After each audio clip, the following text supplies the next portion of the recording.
Alam mo, sa totoo lang, siguro, kunyari, ikaw presidente, ako vice president, alam mo, sa totoo lang, alam mo, siguro, wala magreklamo. Alam mo bakit? Kasi alam natin saka hindi tayo mag-i-English. Alam bakit? Maiintindihan tayo ng mga Pilipino kung ano pinag-uusapan natin. Di ba? Isipin mo kung tayong dalawa, nandiyan ako sa Senado. Senator Manny Pacquiao, how are you? Di ba? Ano sasagot mo sa akin, Senator Manny Pacquiao? Di ba? Senator, ano gagawin natin? Alam mo, di ba? Isa lang ang pakay natin Isa lang. Para sa mahihirap. Tapos kumuha tayo ng magagaling na cabinet members, magagaling mag-English, magagaling na abogado. Pero ang puso natin, dapat, bawat Pilipino, hindi ba, walang reklamo. Ganun dapat Di ba? Dapat may isang malaking lugar, doon lang ang lahat na mahihirap. May palengke, may simbahan. Nandun. Kasi yung mga mahihirap sa palengke, yung din naman ang bumibili ng pagkain, mahihirap din Sila rin ang tutulungan. So dapat ganun Alam mo, diretsahan ito, Edith Willie, alam nyo, ang pagiging isang mabuting leader, hindi nakukuha sa pagiging mag-English. Ang dami na naging leader natin magaling mag-English. Maraming mga school degree, kung ano-ano pa mga Harvard University, kung ano yung mga school na malalaki. At ano nangyari sa bansa natin? Ano nangyari sa bansa natin? Lalong naghirap, lalong napagsasalahan. Kaya, importante dito na feel mo yung nararamdaman ng mga mahihirap na tao. Importante dito, alam mo yung pangailangan ng bawat pamilya, pangailangan ng bawat isa, pangailangan ng bawat pamilyang nagugutom. Yun ang kailangan dito. Hindi yung imposible na nila rin alam yung problema. Alam natin yung problema paano i-solve. Hindi kailangan natin i-mix English para sa problema, kundi action ang kailangan natin. Tamang-tama ka. Saka alam mo, ang dami yung naging kaso sa Senado, parang wala naman nakulong. Parang wala naman na-solve. Lagi na lang napapahiya yung mga pinapatawag.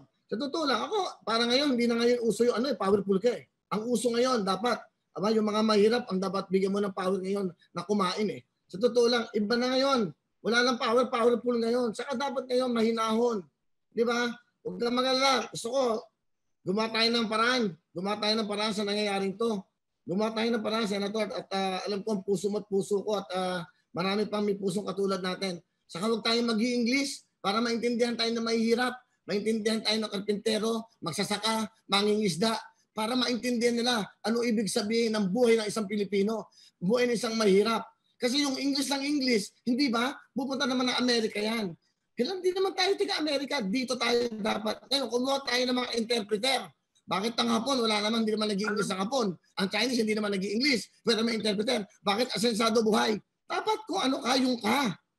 Ako nga, nag-iisip tuloy ako Hindi, Senator, nag-iisip na tuloy ako Ako wala akong hilig sa politika. Lagi nakabarong, lagi naka-leather shoes. Ang sarap na naka-shorts, naka-t-shirt, komportable ka. Nag-iisip tuloy ako ngayon ano dapat kong gawin. Pag ako manalo, magbibigay kagad ako ng sa gobyerno ng meron ako. Anong salin? Meron akong ganito, bigay ko kaagad yan sa mahirap. Ganun dapat ang isang politiko na nangangako. Simula pa lang ng unang araw mo sa magbibigay ako ng 100 milyon sa mga naghihirap na lugar. Tapos, ganun dapat. Kung mo talagang tumulong. Tama yan, Idol Willie, tama yan kaibigan. Pag inumitan mo ang tao ng, gumamit ka ng nagputo, sabihin mo, i-Englishin mo, nagugutom, starving, hungry, famished. Pag sinabi mo nga hindi famished, hindi nila matadamaraman yan, pero pag sinabi mo, kumakalam yung sisikura, kumakalam yan, dahil nagugutom, nararamdaman nila yun. Alam nila yun. Saka isipin mo, Senator, inabot mo Las Vegas, hindi ka marunong mag-English, isipin mo yung kinala ka sa buong mundo. Yun ang sinasabi ko. Yan si Manny Pacquiao. Hindi na kailangan. Saka pa nag-English ka sa interview. Wow. Bilib na bilib ako sa'yo. You know. Di ba, Senator? English na hindi niya naman English. We can speak English. What we're talking about in our concern is how we can help to the Filipino people. How we can help the people na yung nagugutom, na kumakanisip mo na naintindihan ko yan kasi dumanas ako dyan ng gutom. Dumanas ako ng tulog sa kalit. Dumanas ako na hindi makakain sa araw. Kaya alam ko mga naramdaman ng bawat Pilipino, ng bawat iba. Kaya hindi ako basta-basta maloko ng mga politiko na yan, magsalita ka yan. Hindi mo ako basta-basta mapapaniwala na isang politiko magsalita na kunwari tutulong sa mga mahirap, kunwari makakalasakit ang mahirap. Alam na alam ko kasi experience ko pagiging mahirap, down to the bottom line of situation of life. Nasan ko yan. Naranasan ko yung matulog sa kalye. Kaya hindi ako pwedeng lukuhin na tutulong kami sa mga mahirap. Gagawin namin lahat ng ito. Hindi, no. Alam kung sinong sincere, hindi. Senator! Okay, very well said. You are right. You are very right. I like that, Senator. Anyway, Senator, alam mo naman, pinagdaanan natin, pareho lang naman natin, alam natin ang ibig sabihin ng gutom. Yan ang nararamdaman nating kababayan ngayon. I think we can do something about this. What do you think? We will call each other in a private call, and then from there, let's say that we're in the Senate right now. What can you say about that, Senator? What?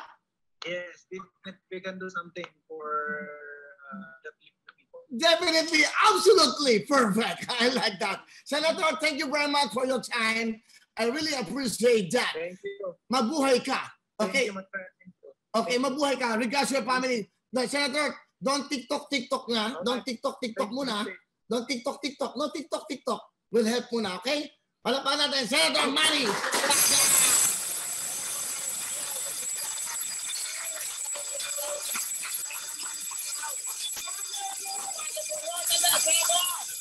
Yan ang dapat na namumuno.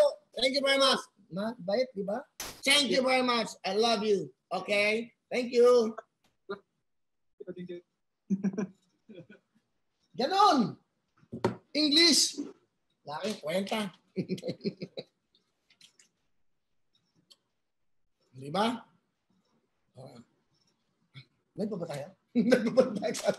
Alam ko man. Akala ko naman, si Mayor Isko, meron pa daw importanteng meeting. Nasaan na siya? May capital report pa po si Mayor Isko. 9 p.m. pa daw siya. Di bale, next time, at least kasi maganda. Naliwanagan tayo. Kailangan nakakausap natin sila na hindi it's about politics. It's about real thing. Yung totoo, ano ba talaga ginagawa nyo? Ano ba? O, dinalaman natin, ganun dapat na pagtatanong. Wala kang, mukha ko, hindi man ako politiko, wala man akong, di ba? Hinihingi sa kanila lahat sila. Ang nagdala sa akin ng success ko, yung mga mahirap na tao, yung pinanggalingan ko rin, yung mga taong, yung di ba? Mangiti lang, masaya na. So, di ba, sa pinanggalingan, no? Yan ang interview, yan ang dapat. Saka Senator Manny Pacquiao, nakita niyo naman, pag nananalo yan, di ba? Bansang bandila ng bansa natin, nakilala tayo. Eh, nakakatuwa. Inom lang ako.